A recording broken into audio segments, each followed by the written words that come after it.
భారతదేశంలో ఆంధ్రప్రదేశ్లో విశాఖపట్నం.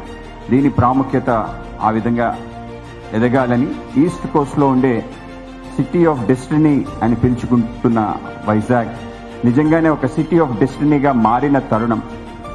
ఈ యొక్క తరుణం కేవలం ఒక పోర్టుతో ప్రారంభమై, చిన్న ఫిషింగ్ హార్బర్తో ప్రారంభమై పోర్ట్ సిటీగా మారి స్టీల్ సిటీగా రూపాంతరం చెంది అనేక పబ్లిక్ సెక్టర్స్ యొక్క నిలయంగా ఉన్న మన వైజాగ్ ఇవాళ ఒక గ్లోబల్ క్యాపిటల్గా మారబోతుంది. అది కూడా రాబో తరానికి ఒక దిక్సూచి ఇవ్వగలిగి, రాబో తరానికి ఒక గొప్ప మార్పుకి, ఒక ట్రాన్స్ఫర్మేషన్కి అవకాశం ఉన్న కృత్రిమ మేధస్సు, ఆర్టిఫిషియల్ ఇంటెలిజెన్స్ సంబంధించిన ఏదైతే గూగుల్ ఏఏ హబ్ విశాఖపట్నానికి రావటం ఏదైతుందో ఇది గొప్ప పరిణామం.